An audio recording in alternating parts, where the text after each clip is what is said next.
Interview experience நான் உங்களுக்கு சொல்கிறேன். நான் ஒரு அகாடமியில் வேலை பார்த்தேன். அது ஒரு ஃபேமஸ் அகாடமி. வேலை கிடைக்கும்னு ரொம்பவே நம்பினேங்க.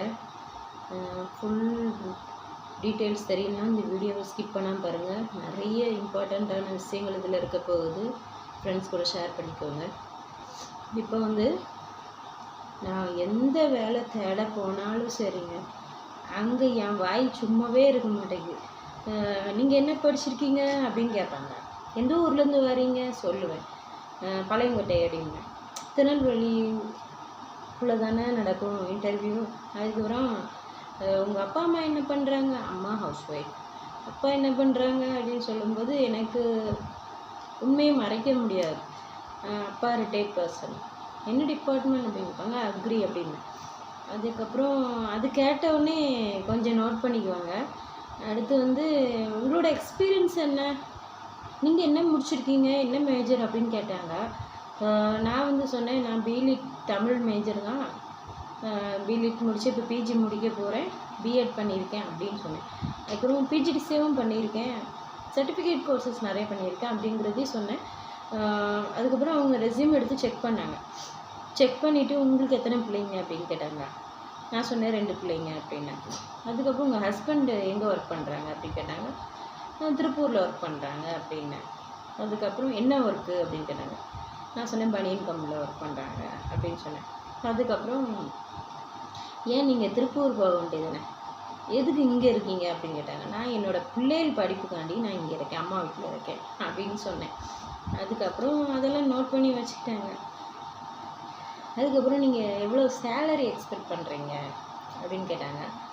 நான் வந்து சொன்னேன், இங்கே நாங்கள் 15K தான் தருவோம் அப்படின்னாங்க. ஏற்கனவே எங்கே ஒர்க் பண்ணீங்க அப்படின்னு கேட்டாங்களா.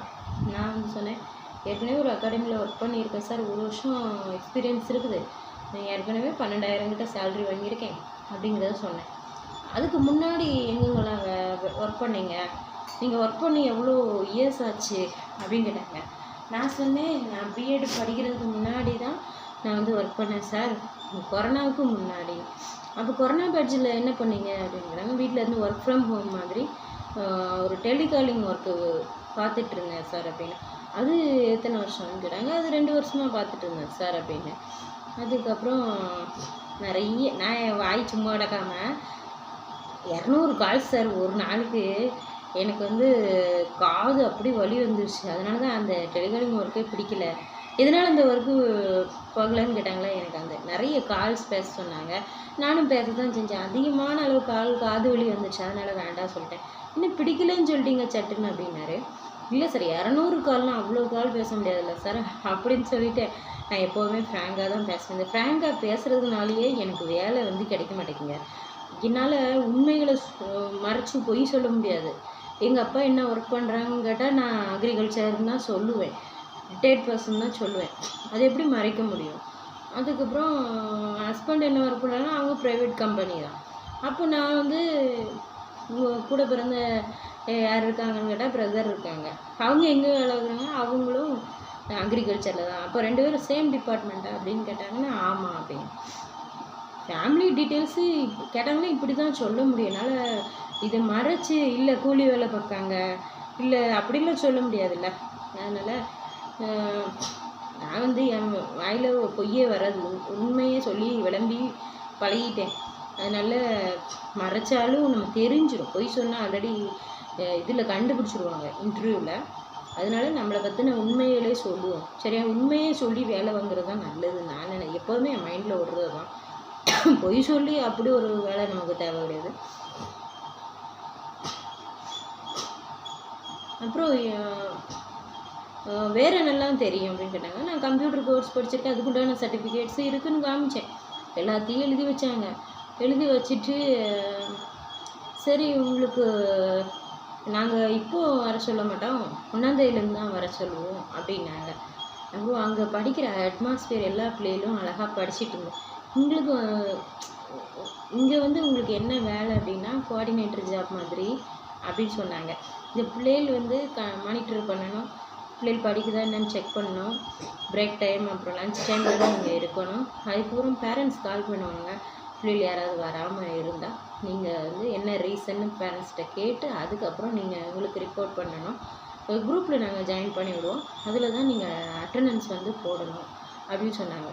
சரி சார், அதெல்லாம் ஒன்றும் ப்ராப்ளம் இல்லை சார். நீங்கள் டெலிகாலிங்கே பிடிக்கலன்னு சொல்லிட்டீங்களே, சடக்குன்னு பிடிக்கல சொல்லிட்டீங்கன்னு. இல்லை சார், 200 கால் பேசினா காது வலிக்காதா சார் அப்படின்னு சொல்லிட்டேன். அதுக்கப்புறம் அவர் அதை யோசிச்சுருப்பாருன்னு நினைக்கிறேன்.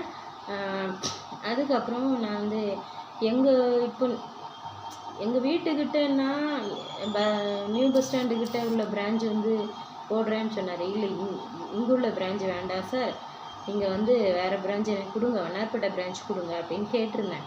அதுக்கப்புறம் கேட்கும்போது எதுக்கு அங்கே சொல்கிறீங்க அப்படின்னாரு. சம்டைம்ஸ் இங்கே பஸ் வராது சார், குறிப்பிட்ட டயத்துக்கு தான் வரும், நான் ரொம்ப நேரம் 1 மணி நேரம் வெயிட் பண்ணுற மாதிரி இருக்கும். அங்கேன்னா அங்கேருந்து நான் ஜங்ஷன் போயிடுவேன், ஜங்ஷன் மெயின் பாயிண்ட்டு, அங்கேருந்து த்ரூ பஸ்ஸஸ் இருக்கும். அதனால் 1 மணி நேரம் ஆனாலும் பரவாயில்ல, அங்கேருந்து இங்கே ரிட்டர்ன் ஆயிடுவேன், வீட்டுக்கிட்டே போய் இறங்கிடுவேன் சார் அப்படின்னு. அதனால் கொஞ்சம் ஒரு 5 மணிக்கு விட முடியுமா அப்படின்னு கேட்டேன். இல்லைம்மா, கம்பல்சரி 6 மணி வரைக்கும் அப்படின்னாங்க. ஓகே சார், பரவாயில்ல சார், நான் 6 மணி வரைக்கும்னாலும் ஓகே தான் அப்படின்னு சொல்லிட்டேன். நான் வந்து எந்த ரெஸ்ட்ரிக்ஷனுமே சொல்லலைங்க. அதுக்கப்புறம் சேலரி எவ்வளோ எக்ஸ்பெக்ட் பண்ணுறீங்கன்னு கேட்டாங்க. நான் சொன்னேன், சேலரி ஒரு 18Kனா பரவாயில்ல சார், ஏற்கனவே எனக்கு எக்ஸ்பீரியன்ஸ் நிறைய இருக்குது, அதனால தான் சொல்கிறேன் அப்படின்னு. 18Kவா அப்படின்னு கேட்டாங்க. இல்லை சார், நீங்கள் 15Kனாலும் ஓகே தான் சார் அப்படின்னு. இதுக்கு முன்னாடி டெலிகாலிங்கில் என்னென்ன சேலரி வாங்கினீங்க சார்? அதெல்லாம் கொஞ்சம் கம்மியாக தான் சார் இருக்கும். எவ்வளோன்னு கேட்டாங்க. 8K அப்படின்னேன். அதுலேயும் ஒரு 10K 15Kன்னு சொல்ல முடியும், ஆனால் எனக்கு அப்படி போய் சொல்லி ஒரு வேலை வேண்டாம் நான் எப்போதுமே நினச்சிட்ருப்பேன். அதுக்கப்புறம் சரி, எல்லாத்தையும் நோட் பண்ணி வச்சுட்டாங்க. நோட் பண்ணி வச்சுட்டு உங்களை வந்து 1ஆம் தேதி பார்க்கல தான் நாங்கள் இன்டர்வியூக்கு வந்து கால் வரும், உங்களுக்கு வந்து இன்டர்வியூ லெட்டர் தந்துடுவோம், சரிங்களா? அதனால் உங்களை செலக்ட் பண்ணிட்டோன்னு சொல்லலை, 1ஆம் தேதியிலேருந்து உங்களை ஜாயின் பண்ண சொல்லுவோம். நாங்கள் ஜாயின் பண்ணுறது 1ஆம் தேதி நாங்கள் கால் பண்ணுவோம் அப்படின்னாங்க. கால் பண்ணதுக்கப்புறம் தான் நீங்கள் ஜாயின் பண்ணுற மாதிரி இருக்கும் அப்படின்னாங்க. நானும் ரொம்ப நம்பினாங்க. சரி, நம்ம வாழ்க்கையில் இந்த 2026 ஒரு மாற்றம் வரப்போகுது அப்படின்னு நினச்சிட்டு இருந்தேன். சரி, இந்த வருஷமாவது நம்ம வேலைக்கு போயிடலாம். சரி, ஸ்கூல்ஸில் தான் வேலைக்கு போட்டிருந்தோம், அது கிணத்துல போட்ட கல்லாட்டி பதில் வரல. எங்கள் வீட்டுக்கு பக்கத்து தெருவில் இருக்கிற ஸ்கூல்ஸில் கூட போனேன். அது பெரிய ஸ்கூல், மாடர்னாக இருக்கும். அந்த மாதிரி ஹைஃபையாக உள்ள ஸ்கூலில் நம்மளே எடுப்பாங்களா அப்படின்னு ஒரு பயம்தான். இருந்தாலும் நான் எல்லா சர்டிஃபிகேட்ஸும் வச்சுருக்கேன். ஓரளவுக்கு நான் நல்லாவே கிளாஸ் எடுப்பேன். இலக்கணம் கிளாஸில் இருந்து தமிழ் டிபார்ட்மெண்ட் தானேங்க, வேறு எந்த டிபார்ட்மெண்ட் தான் ஃப்ளூயண்ட் இங்கிலீஷ் கேட்பாங்க. அதுக்கப்புறம் நான் போய் உங்களுக்கு என்ன எக்ஸ்பீரியன்ஸ் இருக்குது அப்படின்னு கேட்டாங்க. உங்களுக்கு என்ன தெரியும் அப்படின்னு கேட்டாங்க. மூஞ்சியை முசுடு மாதிரி வச்சுட்டு. ஸ்கூல்ஸ்லாம் வந்து பார்த்திங்கன்னா அப்படி தான் இருக்கும். அதுக்கப்புறம் நான் சில ஸ்கூலுக்கு கொண்டே போட்டு போயிடுவேன்.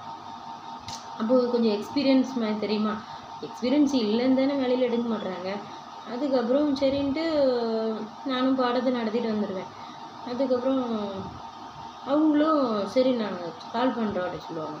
அதுக்கப்புறம் காலே பண்ண மாட்டாங்க, எந்த ஆன்சரும் வராது. அதுக்கப்புறம் நான் சொன்னேன் இந்த அகாடமியில் கூப்பிட்றேன்னு சொல்லிவிட்டு அதுக்கப்புறம் கூப்பிடவே இல்லைங்க. ஒரு வேளை நீங்கள் வந்து ஒரு 10 மணி, எத்தனை மணிக்கு வருவீங்கன்னு கேட்டாங்க. 10 மணிக்கு அப்படின்னு சொன்னேன். அதுக்கப்புறம் சார் கொஞ்சம் நான் வீட்டில் கேட்டு சொல்லுவேன், டைமிங் வந்து ஒரு 5 மணிக்குள்ளே இருந்தால் நல்லாயிருக்குமே, இல்லை 6 மணி ஆகும். நீங்கள் உடனே இப்போ கிளம்பி வந்துடுங்க. நாங்கள் ஒரு 11 மணி ஆயிடுச்சு, நான் டைமிங் வந்து பங்க்சுவலாக நான் போகலைன்னு நினச்சிருப்பாங்களோ என்னமோ தெரியும். ஆனால் வந்து அந்த ஜாபுக்கு நான் போகணும்னு தான் நினச்சி நான் கால் பண்ணி கேட்டிருந்தேன். அவங்களாவே கால் பண்ணாங்க. போன வருஷம் நான் போட்ட ஜாபுக்கு அவங்களாவே கால் பண்ணி கூப்பிட்டாங்க. அவங்களாவே கால் பண்ணி கூப்பிட போய் தான் நான் ஃபோன் எடுத்து பேசினேன். திரும்ப எகெயின் செகண்ட் டைம் கால் பண்ணிட்டு நான் 10 மணிக்கு வரேன்னு சொல்லிட்டு தான் போனேன். ஆனால் இந்த வேலை எப்படி புஷ்வானம் ஆகும்னு எனக்கு தெரியாது. வேலை கிடைக்கிறதுக்கு முன்னாடியே லைவ் போட்டு சொல்லிட்டேன். சொன்னதில் ஒன்றும் தப்பு கிடையாது, உங்கள்கிட்ட எல்லோரும் விஷயமும் ஷேர் பண்ணணும்னு நினைக்கிறேன். ஆனாலும் என்னுடைய இன்டர்வியூ எக்ஸ்பீரியன்ஸும் இன்னும் மோஸ்ட்டாக தாங்க இருக்குது. இனி அடுத்தடுத்த வீடியோக்குள்ளே என்னுடைய இன்டர்வியூ எக்ஸ்பீரியன்ஸ் பற்றி சொல்கிறேன். ஒரு டீச்சராக இருந்துக்கிட்டு நம்மால் வந்து ஒரு ஸ்கூலில் வேலைக்கு போக முடியல, ஆசைப்பட்ட வேலையை கூட செய்ய முடியல. சரி, அது ரிலேட்டடான அகாடமியில் பார்ப்போன்னா கூட அந்த வேலைக்கு கூட நம்ம தகுதி இல்லையா அப்படிங்கிற மாதிரி மனசு சில சமயங்களில் ரொம்ப கஷ்டமாக இருக்குது. சரி, நமக்கு கடவுள் வந்து வேறு ஏதோ நம்மளுக்கு வச்சுருக்காரு அப்படின்ட்டு, நமக்கு வேறு ஏதோ பிளான் வச்சுருக்காரு, அதனால தான் இந்த வேலை கிடைக்கல, தட்டி தட்டி போகுது போல் அப்படின்னு நினச்சி 40 வயசு முடிய போதுங்க. இன்றைக்கி என்னோடய பிறந்த நாள், 41 பிறகு. அதனால் வேலை இல்லை. நான் எப்போதுமே என்னோடய பிறந்தநாள் வந்து கொண்டாடினதே கிடையாது. கேக்கு ஒரு தடவை கூட கேக்கு வெட்டினதும் கிடையாது. சரி, ரொம்ப ஃபீல் பண்ண வேண்டாம். நான் அடுத்த வீடியோவில் பார்ப்போம். நம்ம சேனல் பிடிச்சிருந்தா லைக் பண்ணுங்கள். உங்களோட வாழ்க்கையில் இந்த மாதிரி எக்ஸ்பீரியன்ஸ் இருந்தால் கமெண்ட்டில் சொல்லுங்கள். ஃப்ரெண்ட்ஸ் கூட ஷேர் பண்ணி சப்ஸ்கிரைப் பண்ணுங்கள். பிடிச்சிருந்தா ஹைப் பண்ணுங்கள்.